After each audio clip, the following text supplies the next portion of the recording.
This is the G Word, the only internet talk show that does recur, does not deter, and is named after a slur. Before we get started, I want to take a moment to remember Beetle Adventure Racing for the N64. Why aren't more video games advertised like this? Do bugs give you the willies? It's time to call Bye Bye Bug Exterminator. I'll get rid of all your bug problems. Big bugs, little bugs, running through their little shortcut, hiding in their little tunnel, finding little secret little areas. Bugs are smart, but I'm smarter. They try to run, I'll chase. They try to hide, I'll catch. They try to fly away, I'll stomp on. We offer no promises, no guarantees, but heck, we'll try. Beetle Adventure Racing, now infesting N64. I hate bugs! Now on to the news. Daybreak announced EverQuest Legends, which is a remake of the MMO that tries to stay true to the core experience of the classic MMO, but allowing it to be played with just you and a few friends and not needing to interact with large communities to get through all the content. Let's be honest, this is what we want all MMOs to be like. No one wants to interact with large communities of players, especially cooperatively. Someone always ruins the fun. Nintendo is cutting production of Switch 2 units as they are not moving as quickly, but production is not ending and units will still be available. It sounds more alarming than it actually is, as Nintendo is just going to produce 4 million units instead of 6 million. At some point, all the millions tend to blend together, and it's somewhat indistinguishable to me. Masters of Albion is coming out, and it seems that Peter Molyneux is up to his typical bullshit again with something impressively ambitious, but that doesn't quite hit the mark. We'll talk about the reviews next week. Now it's Layoff Corner, and this is bad. It's really bad. Things are really bad right now.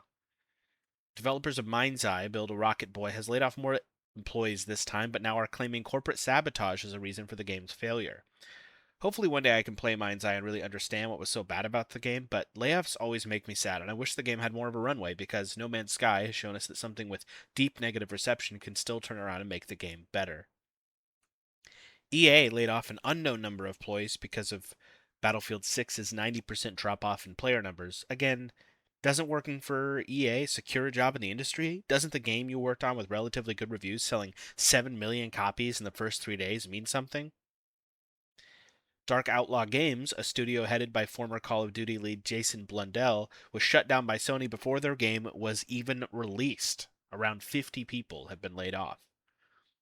The Independent Game Developers Association reported that 1,537 jobs were lost in the games industry in the UK from September 2024 to September 2025.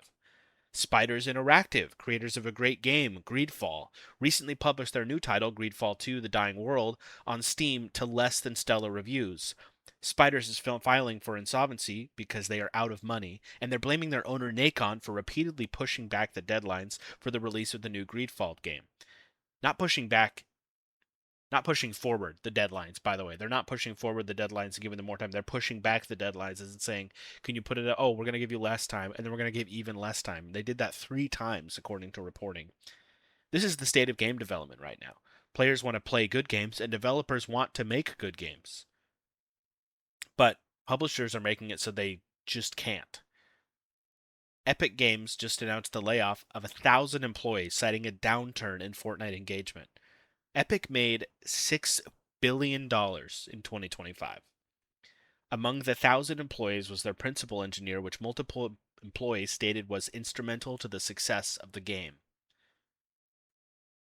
In another post, he shared that multiple directors have told him they appreciate him. If Fortnite can't make it, who can? The answer is no one.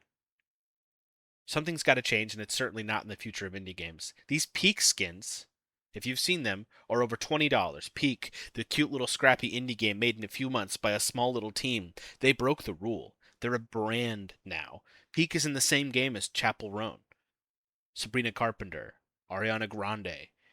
They're sellouts. Landfall Games and Aggro Crab should be ashamed of themselves.